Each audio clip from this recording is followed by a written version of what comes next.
No guidance for this morning's meditation. I will prompt us in 15 minutes. Make sure that any devices that could disrupt your meditation have been silenced. Otherwise, have a lovely meditation, and we'll see you in 15 minutes.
Now, please very gently and gradually allow your consciousness to become less absorbed as you start to arise from meditation.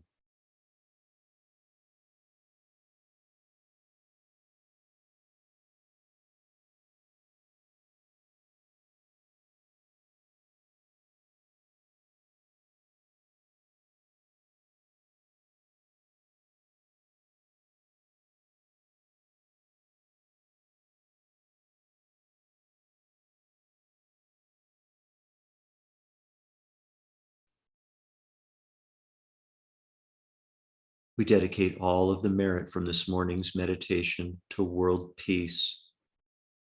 May we each individually make a contribution to world peace by applying skillful, happy effort to our practice of training the mind in general and meditation in particular. And through these practices, may we come to cultivate minds of pure compassion, patient acceptance, love, and wisdom.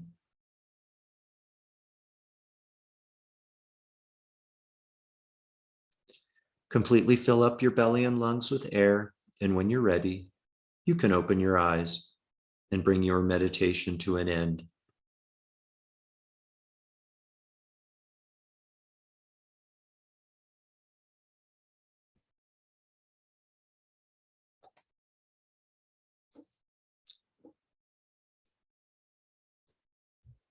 Welcome back, everyone. Wow, so here we are, our last gathering of our 30-day program.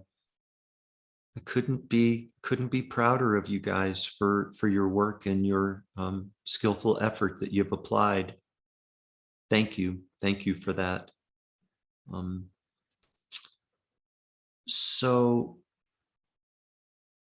in Wednesday's class, we talked a good bit about made up ideas, right? Ideas made up by the thinking mind. And we also talked about karma. And I want to share with you something that seems kind of paradoxical and at the same time consistent with what we've been discussing. And that is that with regard to karma, I want you to know that the laws of karma, the laws of actions and effects, are infallible. They're absolutely reliable. And at the same time, karma is a made-up idea.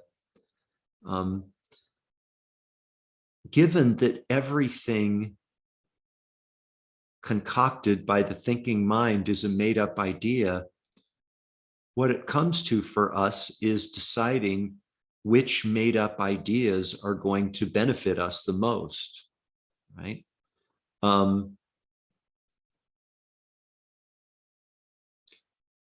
We can use made-up ideas to completely liberate ourselves from suffering, or we can use made-up ideas to perpetuate and deepen our suffering. We can use made-up ideas to achieve a state of sustained inner peace, or we can use made-up ideas to continue to disrupt our mind and cause it to be even more unstable. So it's kind of that by the way is the pinnacle teaching in Buddhist view. It's called the union of the two truths. But for our purposes here, just know that the laws of karma, the laws of actions and effects, just like the laws of motion that govern our material world, are completely reliable and infallible. The laws of karma are infallible as well, and it's a made-up idea. So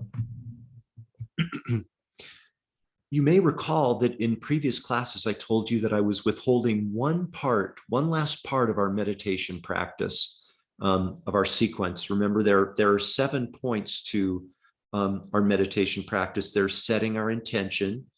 There is adopting a correct meditation posture. There's calming our mind, number 3. Number 4 is what we're going to talk about today. Number 5 is the meditation practice itself. That is the meditation on the inner body, which of course is a vehicle through achieving and abiding in a state of non-conceptual awareness.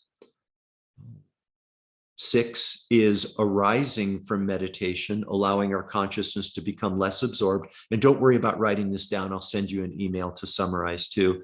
And then 7 is dedication, dedicating our merit from our practice. Just kind of a side note about intention to remind you, you needn't necessarily set your intention every time you sit down to meditate. I think that most of us by now are clear, kind of in a general sense, why we meditate. It's because perhaps we're trying to overcome stress or make the stress in our lives manageable. Perhaps it's to deal with anger challenges that we have, to develop more compassion. Most of us have a general awareness of what our intention is for meditating. We don't need to set it necessarily every single meditation session. We can if we want. No problem with that at all.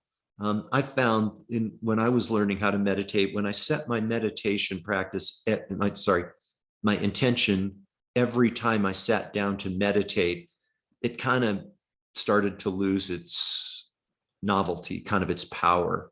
It started to become a little bit stale. So you do what works for you, but just know that you needn't necessarily set your intention every time you sit down.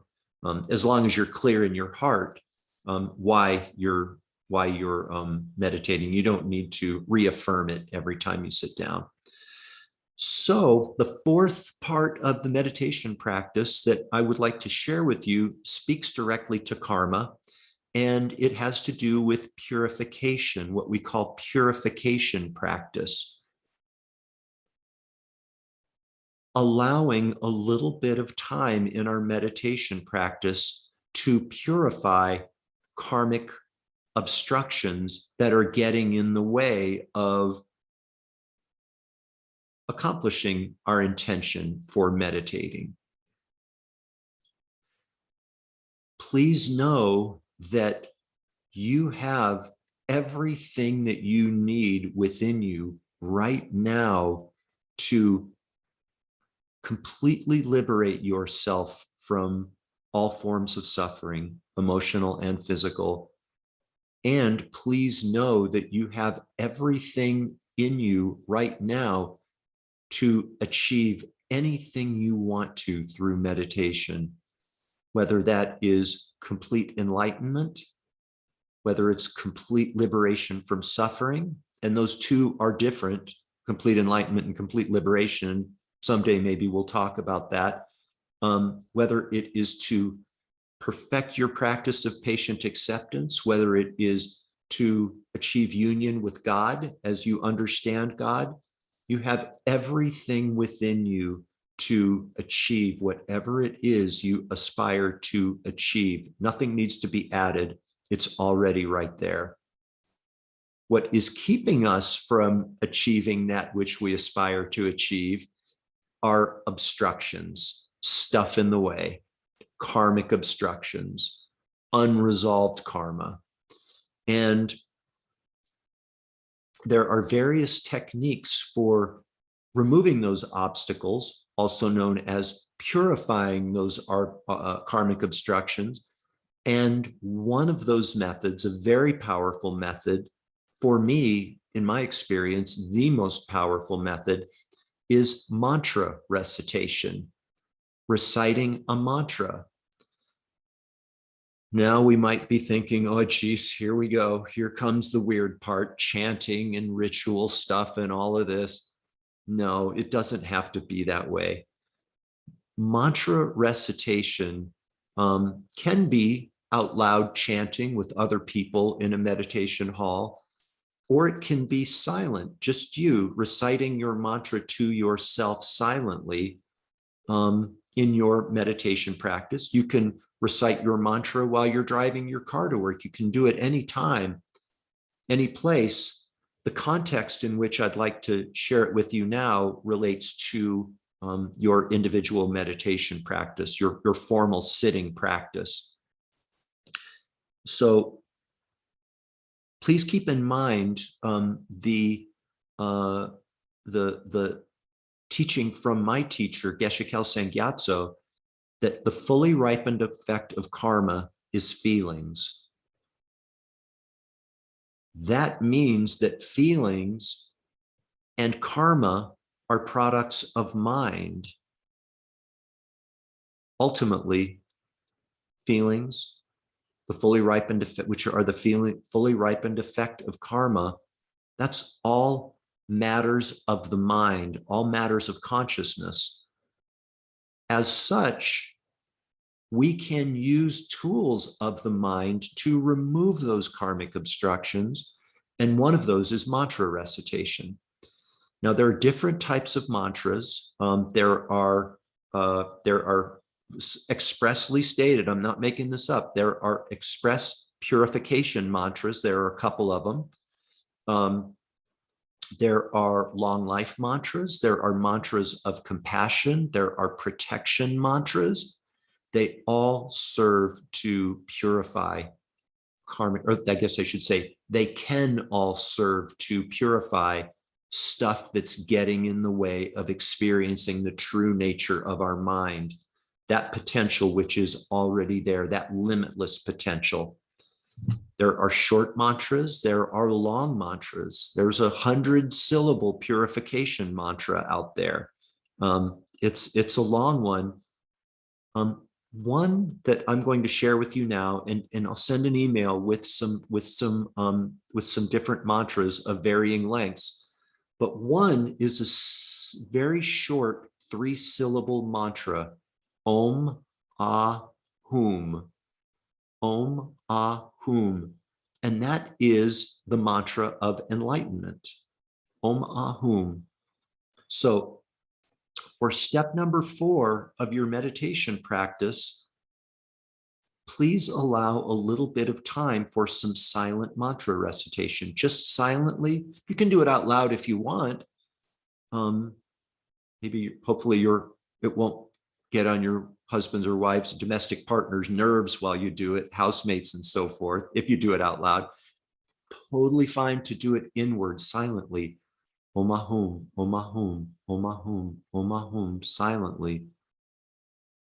I would appeal to you to add a little bit more time for mantra recitation to your meditation session. So if your meditation practice right now is 15 minutes, maybe add another 5 minutes for mantra recitation as the 4th step in your practice. And here is the really, really beautiful part of mantra recitation for me, and the type of meditation that we do, is you can conjoin your practice of mantra recitation with meditation on the inner body. Experiment with this, and experiment with allowing the syllables of your mantra, doing it silently, to kind of resonate through your body, through your inner body.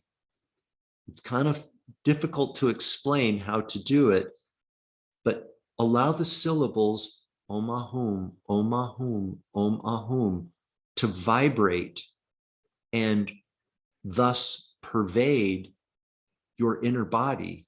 They kind of create the sensations that you observe, and because they are syllables of enlightenment, they purify and merge with your inner body, with the sensations.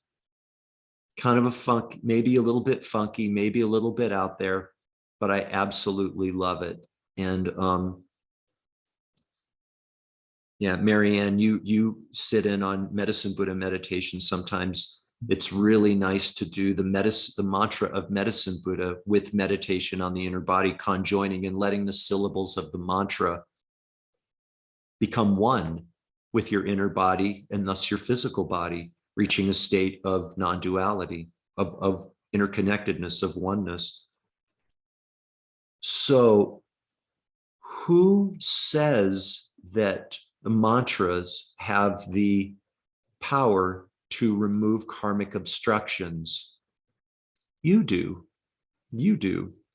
If you decide that these mantras have the potential to purify your mind via moving obstructions, it will be so.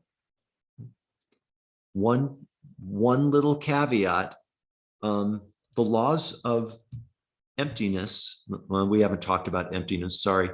The laws of made up ideas that we've been talking about say that you can make up your own mantra for purification practice. You can say, row, row, row your boat gently down the stream is going to be your purification mantra. I can't tell you that that is an invalid mantra and an invalid practice. We all live in a yellow submarine. You have complete freedom to adopt that as your mantra should you choose to do so. And I cannot tell you that that won't work. But what I can tell you is that with the mantras I'm going to share with you via email, including the Om Ahum mantra, there is a lineage behind those mantras. I learned all of these mantras from my teacher, and he learned them from his teacher, and him from his teacher, on all the way back. And the lineage gives those mantras power and reliability. So that's why I would encourage you to maybe, if you're trying to decide between the Om Ahum mantra and we all live in a yellow submarine, maybe encourage you to maybe try the first one and give that a go before kind of creating a new one, because of the lineage, because of the history and the collective power that's created by many people using this mantra over many, many centuries, and thus creating a power that kind of, it's difficult to explain. It can only be experienced. So lots of mechanisms of support for you as you go forward with your practice. Remember the Monday and Friday meditation classes that meet from 8:30 to 9 on Mondays and Fridays, following exactly the same format that we've followed for the last 30 days here. Yeah, I'm sure most of you are familiar with Lotus Center's YouTube channel and recordings, video recordings of past classes. There's a blog that we put out called the Daily Dharma, which comes out every day, every morning with little Dharma vignettes to help inspire and support your practice. Lots of different ways to support. And I remain available to you. Call on me anytime if I can answer questions or support you in any way.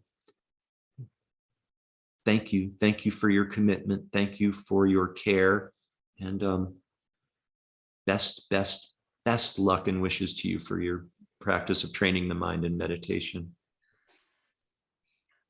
Thank you, Jeff. Thank you very much. My pleasure. My pleasure. Thank you all. Have a good day and have a good weekend, everybody. You too. You on Monday. Okay, excellent. Excellent. Bye-bye. Bye-bye.